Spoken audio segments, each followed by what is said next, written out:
All right. Welcome today. This is David Gamble, the host of Be Your Own Boss. We have Ric Forbes here to discuss his journey, and just as a announcement, as far as if you like the video, hit like and hit the bell to subscribe if you want to see more information and upcoming interviews. So with that, Rick, let's just start with the basics. Let's go back your background. How do you got to this point, and to just start there.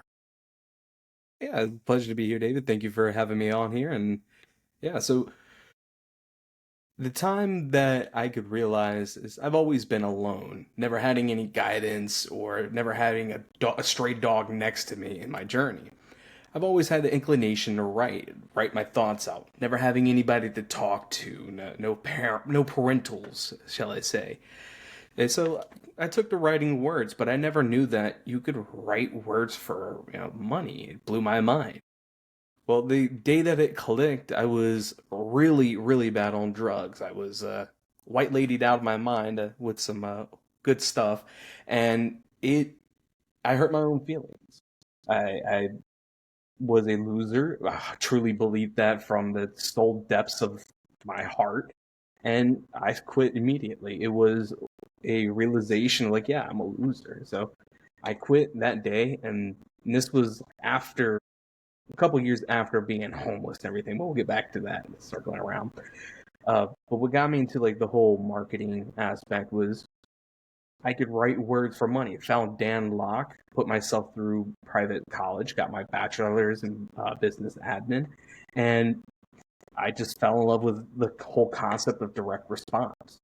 I didn't know that you could put words in certain ways and formats and compel people to either have a paradigm shift to do some awful things, shout out to the news, or you can have them help people, shout out to the doctors who actually are doing things. And so that kind of what prompted me to begin my journey in the whole marketing world. And it's like a lot of psychology behind it. And I've even implemented esoteric practices because I see patterns throughout life and how they correlate to each other. And it's very cyclical. All right. I mean, let's kind of go back. How long was this? What was your education like? I mean, does this happen right after you got out of high school? What's kind of the genealogy on that? So high school was a very touchy subject. I never applied myself in school. I've always been street smart as opposed to book smart. Why am I going to memorize what the teacher tells me to memorize? So I applied myself my senior year. I'm like, yes, I'm actually going to do it. I can do this. This is easy. Had a 4.0 GPA. First time in Forbes history, of my family Forbes, not the main Forbes, that someone had a 4.0. Well, it turns out they messed up my schedule and I caught it halfway through the year. Well, their response was, oh, you got to just catch back up. Dropped me down to a 2.8 GPA. Still graduated, but it was so unfair. So I literally was like, yeah, I don't care halfway through the year. And they failed me. It's their fault. Didn't take responsibility. So after that, I just took a couple years off. This was back like 2012. It was I wanted to live life. I wanted to experience. I wanted to know people. I wanted to, live. That whole hippie phase hit me early. It was like, yeah, man, you gotta live life. So I went upon that. I experienced life. I quit my job in the midst of having my paycheck. I quit that day just because I was unhappy with the way I was living. I was a car detailer. I hopped in my car, took my paycheck, and just skedaddled. Poof. Went to Pennsylvania, and then that's where the main journey begins. I was 21 when it happened, 9 years ago. And from there was just constant bombardment of hardships, being robbed, robbing people, doing drugs, yeah, eating out of dumpsters, sleeping on Wall Street. What else is there? Being ran over a couple of times, uh, being held up at gunpoint. There's like so much stuff that contribute to it and made me this jovial person who I am now because it, it Right. was fun. You're at the lows, right? So it's kind of like you only could go up. Yeah, and I was whatever sewer hell had, I was in the sewer drains. Um, Again, with no family, no friends, the crowd that I hung out with was not in it for my best interest. In fact, it ruined my car. And yes, like he crashed my car and was like, "Oh, here's $50. It'll be enough to cover it." Yeah, uh, uh, manipulation, a whole bunch of just unfairness, and I give the shirt off my back just because my heart loves big, and like I take the lessons that I learned of authenticity and you know, loyalty and trust, and I implement it in my writings and implement it in my business because that's what we need in this world. Right, right. Yeah, there's sometimes I think people lack that, right? Right, lack that experience because, I mean, I myself cannot have not experienced that, even though I do remember my parents being on food stamps back in the 70s, and wasn't very comfortable because you had to watch every penny. I mean, we had a house, we had a roof over our heads, we had food on the table. Granted, there was liver, right? Cooked liver or liver and onions and stuff like that. So it was still food, but I don't want to go back to that, right? So it's kind of it's like kind of a lived experience that you just can't teach, right? Pictures don't picture it unless you are so emotional about it. But with I mean, come with that and you utilizing that as kind of a you know basically you can only go up. What steps along the way you mentioned about going back to school and getting your bachelor's? Was there any book, or was there any, you know, I hate to use the words pulling yourself up by your bootstraps, but was there anybody that really put out their hand to you to get you out of your situation, or Sadly, no. It was literally me pulling myself up by the bootstraps, getting the hell over it, and being a man. And I got myself off of drugs just off pure mental fortitude and cojones. Uh, I turned my life around. I went from being, I don't know if the word is applicable here, but wanted to off myself a couple times when I was right? younger. I tried doing it, failed miserably by divine intervention. I'm still here, and like I've experienced it. So like, if for those who say that they can't do it with sheer mental willpower, they can't, and it's been echoed throughout history, throughout time and time again, just in different parables, different allegories, different stories. hmm I mean, That's do you know what that? I mean, you mentioned about trying to take your own life, but was that the low point where you just basically said, since I can't do it, there has to be something better, or what was that? What was that final thing that said, I mean, you'll start you kind of like realization of you just look around, you just saying, I can't do this anymore. I so mean, the low point was when I was at the I was how old was I? 18, I think, where it was just all wrong. I didn't have family. I didn't have a friend to go to. I was sleeping outside. I'm eating out of dumpsters. Oh, and there was a an adult rattle, if you will, full of candies, and they were pretty colors. I don't know what the hell they were. Downed them, and then like I didn't feel right, but I felt good, but it was weird, but I hated it, but I wanted more of it, and like it just my mind just kind of blew up on it. If will like not physically, but like not I just physically, just mentally. Yeah. yeah, and like I had a realization. It was just like, okay, I'm in control. This is my life. This is my reality. This is my world.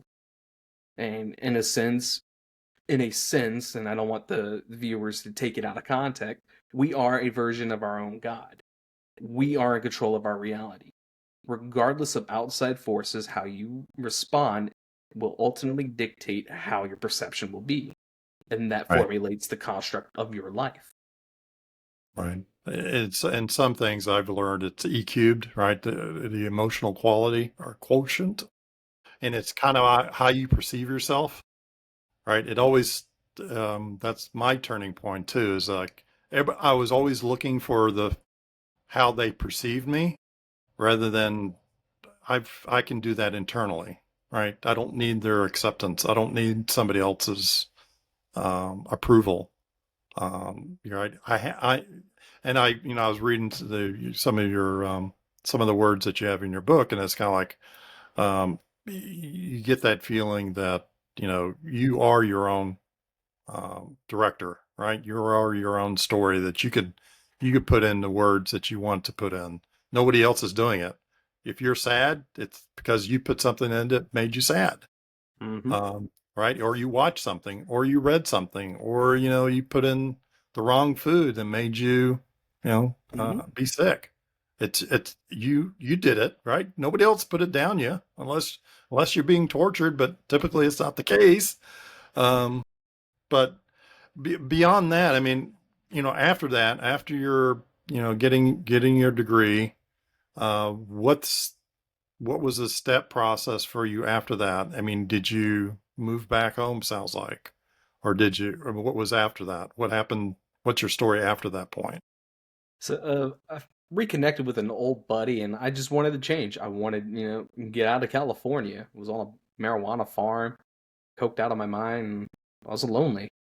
So I went all the way to Asheville, North Carolina. Long way. I drove it in 2 days.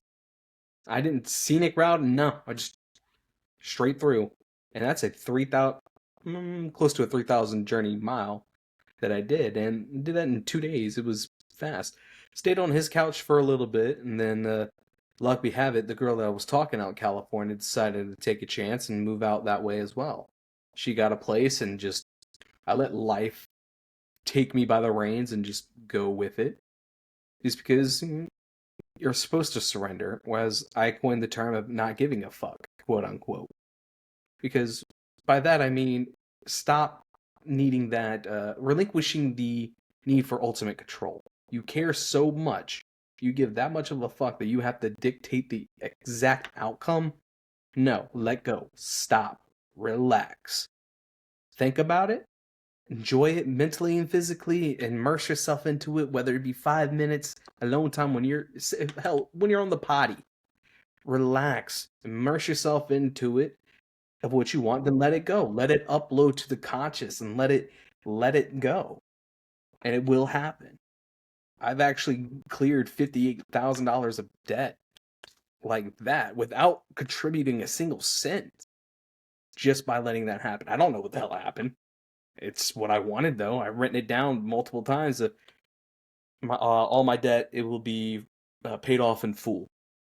For a couple months, just written that over and over.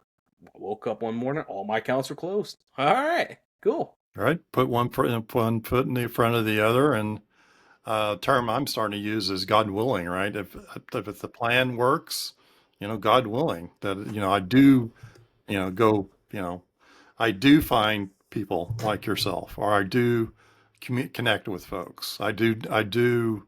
If you were to probably find me in a few years back, man, I would say a few years, probably about 10, 20 years back. Yeah, I was more in kind of planning, and then getting upset when it wasn't come to fruition, and you kind of get a kind of a control. And I'm like, no, you can't do that. And it's kind of like you got to fail to Mm-hmm. realize and move forward, and saying, hey, it's life. Just move forward, take the blessings, and go to the next thing, because there's always the next thing in front of you. You just got to open your eyes to it. Oh So yeah.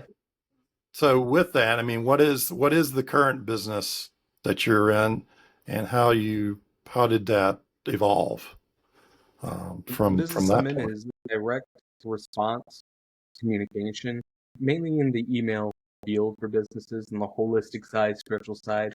I like helping those who want to help others become more in tune, more have a paradigm shift, shall I say, who know that there's a way out of the current circumstances that they're in and just want an easy solution. It's out there. I'm there to convey that message so where people can properly understand.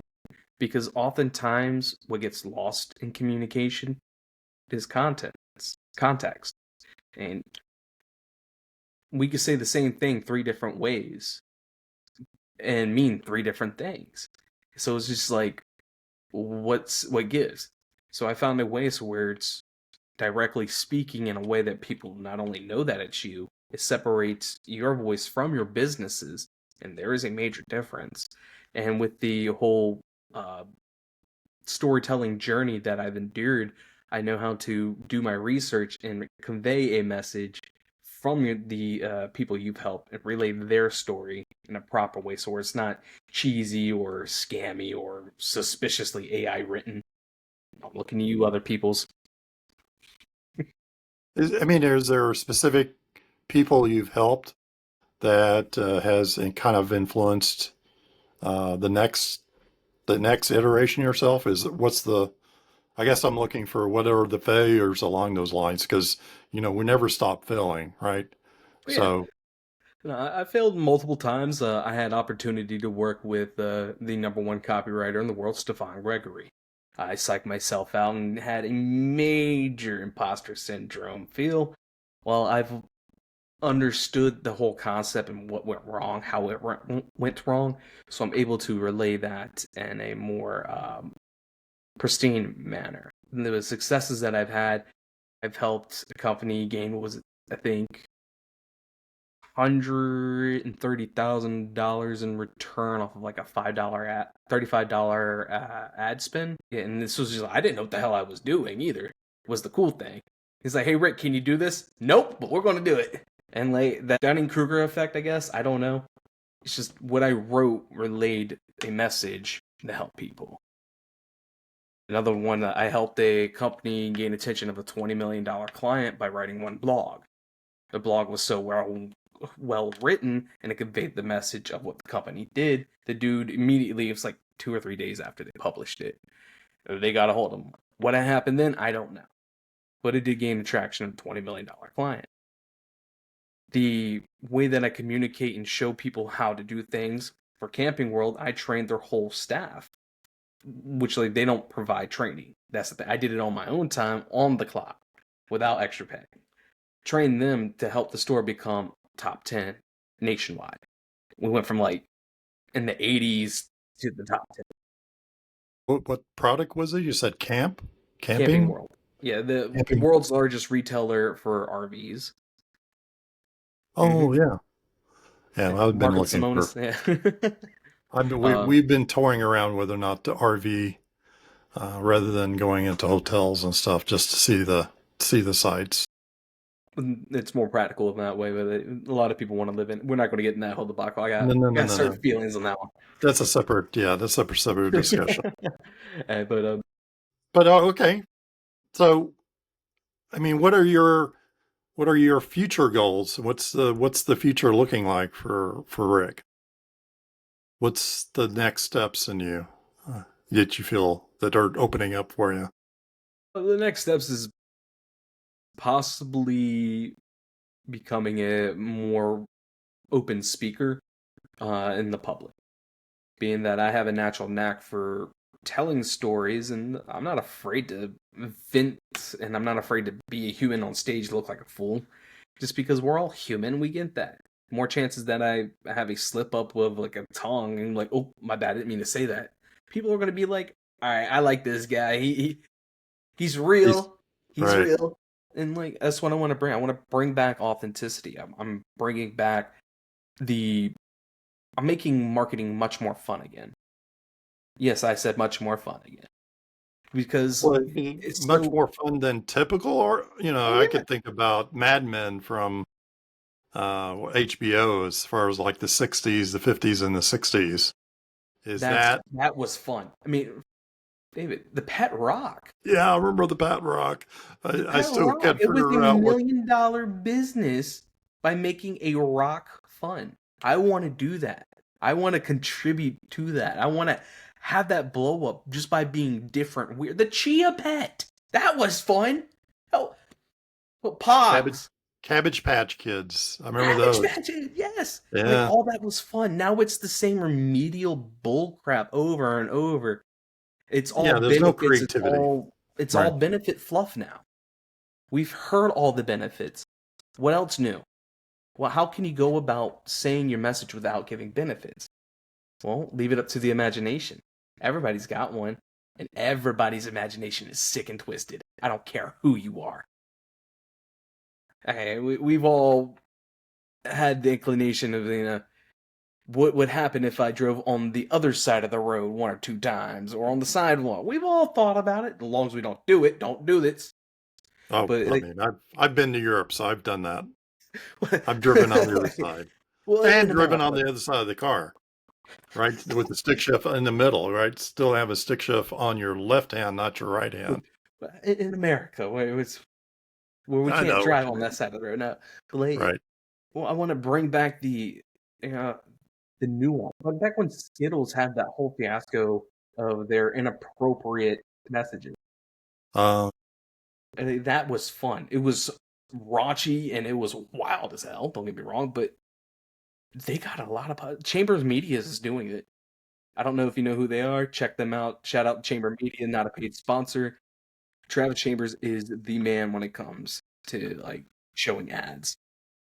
okay, let's take a sidestep here as far as like communication. Your books. I mean, just touch on how that winds into your kind of your nuance of the marketing and just your philosophy, right? Is it like a side thing that you're doing, or is it part of the your main business? Contrary to popular belief, it has nothing to do with my business, but at the same time, everything because it deals with the mindset.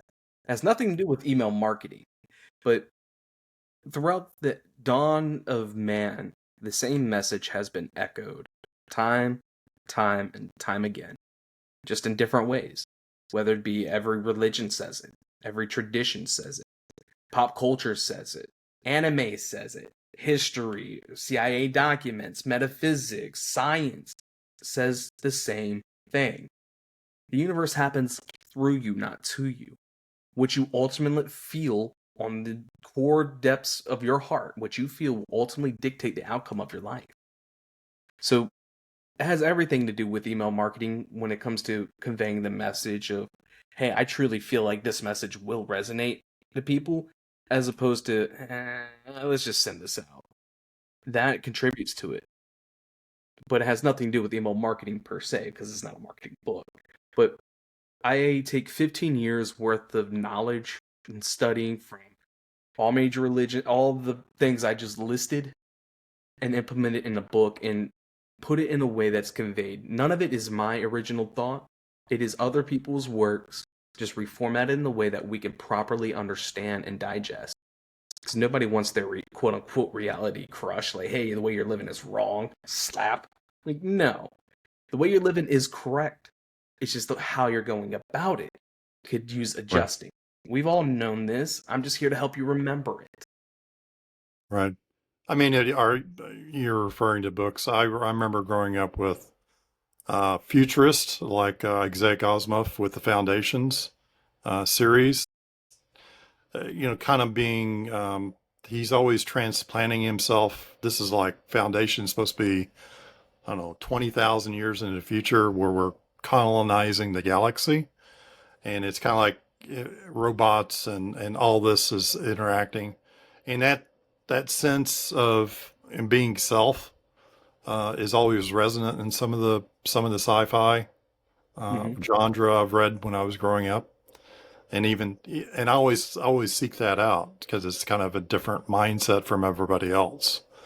Um, I don't I don't think, man, just as a side note, I don't like people who just say they just want to be in a career and just looking for retirement. You're not what are you living for? If you're just saying, oh man, Dave, I just need to get 2 more years out of this job so I can retire at 65 or whatever. And I'm like, what? What What are what you gonna do what are you after you going to do retire at from school? 65 that you're not doing today? Mm-hmm. Type of thing. And I like, and it just, and this is 20 years back, and I'm like, or about 15 years back, and it's kind of like, really, you have that mindset that you're dredging through your job. I remember growing up, my dad did that, right? He, 8 o'clock, get up at 6, get into work by 8, be home by 5, take a bath, eat, and then watch TV, and then go to bed, and then it repeats. right? It was 30 years of that with working for as a civil servant for a local Air Force base in Texas. So I saw that as, that's great. I mean, you need to be consistent. You need to be, that's diligence. That shows that you're committed. But I'd rather be committed to something that's more outreaching to the community rather than being, I mean, it gives the money, but there has to be something else to it than just that. Growing as a person. So, I If you're mean, not have you providing encountered value, that? Is that kind of your growth pattern? What's your next steps? I know you said you've looked at all religions. So what's the next evolution on evolving that into something that you don't know now, right? damn good question. The next evolution would be mastering being in alignment. And as I stated before, I've cleared my debt just by being in alignment with myself. I got a $10,000 raise at my last job, and that was part of the goal that I wanted. At the same time, I I hit $10,000 in my bank account, and it was like a double whammy. It was like, here's $20,000 out of thin air. I don't know what the hell I did. I felt it. I mean, literally from Neville Goddard, Bashar, Abraham Hicks, Joe Dispenza, Bob Proctor, if you want to get today's age, Brian Tracy, Joe Vidal, Dan Kennedy, they all talk about the mindset and how you feel. And like again, it's all reiterated. So like I'm learning to master that and learning how to react instead of respond. Sorry, respond instead of react. Respond instead of react. Okay. Yeah. In other Because words, like be when proactive. so like if someone says something negative to you, hey Dave, your hair is blue and it's stupid. Your immediate thought is, I don't have blue hair. What the hell are you talking about? That's a reaction. But if you respond, sorry you feel that way. Right. Just You, be, just yeah, be, yeah. I mean, they are what they are. You can't change them. Right. exactly. And like people, the little vocal vibrations that flap out of the face hole dictates people's emotions way too much. It's absurd. I'm affected by it too. Don't get me wrong. I'm human, but I can control it. I learned how to count to 10 as they tell you to in kindergarten that we forgot. Before you act, right? Yeah. Mhm. Think. Yeah, and like it helps because we're so integrated with our phones where we need everything right now. And like it's not good to have everything now because we can't enjoy it. We can't qualify it as an experience if it's just so blink of an eye. Was that an experience or was that just a time lapse? So, I mean, I mean, going back to learning, what is next on the horizon as far as, I'll throw it out there, chat GPT, AI, all that crap that to me is a tool, but I wanted to know from yourself, are you getting to understand it? Are you just staying away from it? What's your approach to it? ChatGPT and AI is not artificial intelligence to me. It's a memory bank full of knowledge that we've already know. It just has a better way of communicating it and relaying it so we can understand. And it's pretty, to me, I've always said since chat came out, it's like a nail gun for a carpenter.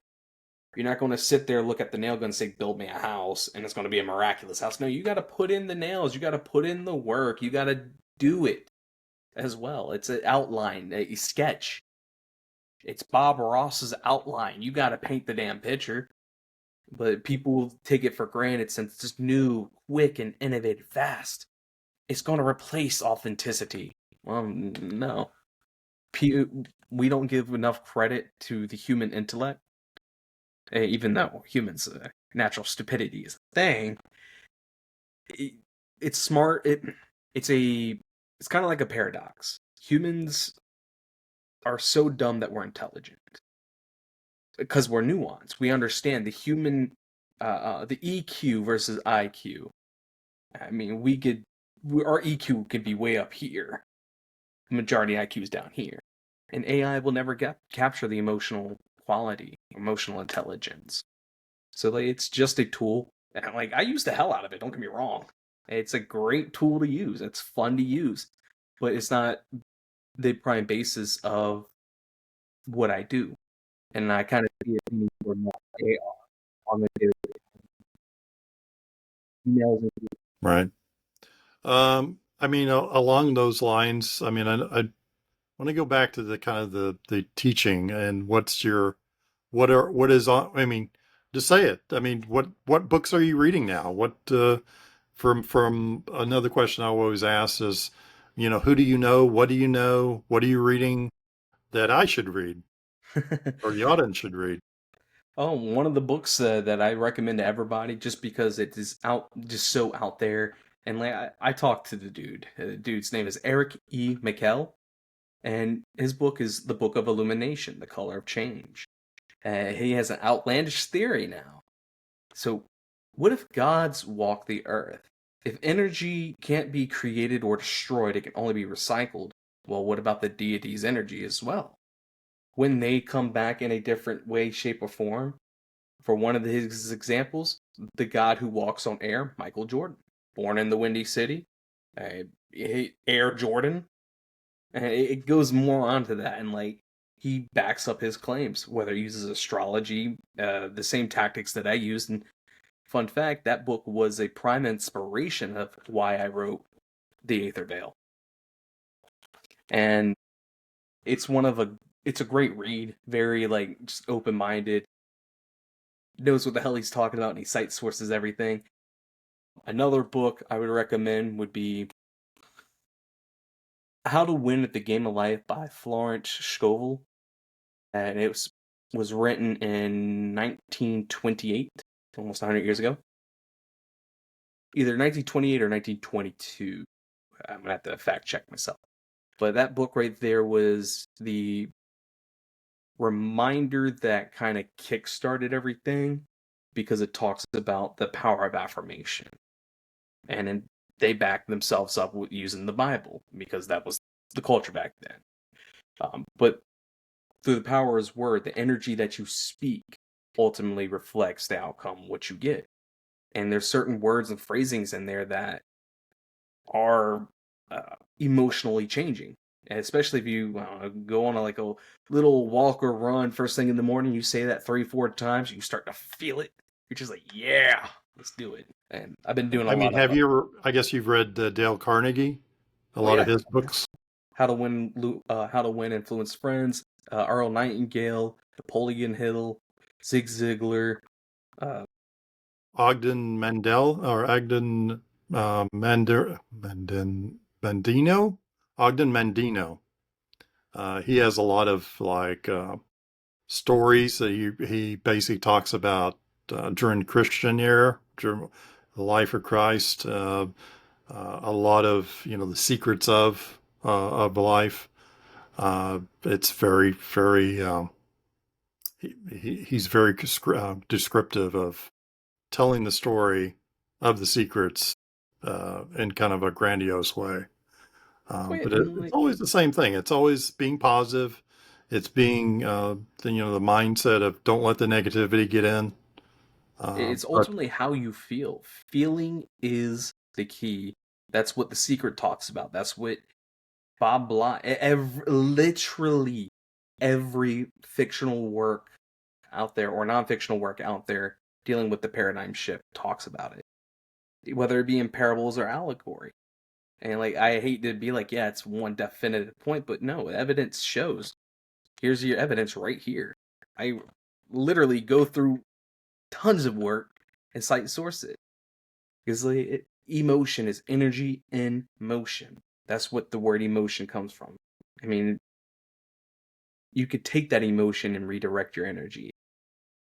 To quote Compia Nancy from American Gods, anger gets shit done. Get angry enough, you're going to make a stand, you're going to make a change. I love being angry, but it's hard to get me there because it's a great motivation. Oh, you say I can't do this? You say I can't land a client? Oh, you say I can't sell my service for $20,000? I'll show you. It's that need for the ego and it gets stuff done. All your works of energy, your sadness can be redirected, happiness, the gratuity is your most powerful emotion. They can be redirected and manifesting literally every and anything of your life that you decided to focus on. Right. So, so let's kind of wrap this in a, where do you think, the social media, the culture, how do you want to, or I guess reading the tea leaves, right? Where do you see culture going? Are we just recycling it and then progressing forward to, what's your take? A interesting word that you said there, David, recycling. A lot of it is cycled now. From the old school memes, and that's part of my disruption strategy. Fashion is cyclical. Be retro. I mean, have you noticed mullets are coming back? Mullets died out in the 70s, but now they're coming back, whether it be afro mullets, braided mullets, or side cut, shaven, head down the middle mohawk mullets. I don't know. It Everything comes back in a trend. It's just a matter who spots that trend first and implements it in the way. And we could do old school tactics such as we did back in the day now that we have AI, because now it can be mass produced on a grand scale. Make it more fun again. Bring back the past, the color, the aesthetic appeal, not this brain rot crap on social media. And social media, I I think it should be utilized in a ways to where it's not part of our everyday. 100 contacts and zero communication. We have a lot of Facebook and LinkedIn friends, but how many people really know you? Apart from not the people who know you in real life, on social media, how many people actually know you and care? Are they in it for your best interest? Or are they just there just to see what you got? Looking at the Jones. I kind of see it as it can be considered a hindrance, but it could also still be utilized for maximum growth if we get our heads about our butts. We have this ego thing going on where social, well, we're keyboard warriors. Keyboard. Oh yeah, I no, mean, do my you, opinion's right, yours is wrong. Show me right. facts, Google it. It's what the trolls do, and I claim to be untrollable. You can't troll me. Well, do you believe in the analytics that a lot of these different sites uses? Are we still going to be more, I feel like we're getting into more of a sliced and diced type of thing from social media. I know, a lot of people go into groups that are like-minded. You think that's a trend that could continue, or you think it'll finally just hopefully fall apart and people want to do something different every so often and join different groups and yeah. It's eventually going to get to that point, but for the time being, it's not going to go anywhere. We're too integrated, and humans are scared of the unknown. If you speak a different language, I don't know what you're saying. That's unknown language. That's scary. If you have a different belief, I don't know your cultural beliefs. That's scary. I'm going to hate you for it. Just because you don't know. And there's going to come a time where the veil is going to be ripped off, where our eyelids are going to be shown wide open. It's like, oh, you're not so different from me. Now, you as an individual, as a character, may be different. You just may be an a-hole. But not everybody that looks like you, sounds like you, talks like you are associated with you. I mean, you're not going to hit a truck and like blame all. If a truck hits you, you're not going to blame all the trucks out there. You're not going to be like, oh, damn you, GMC, Ford, and Chevy. No, you should be like, oh, that was an a-hole, that one person. So like, eventually we'll get to that point, but not time soon. You think that's still way off before that?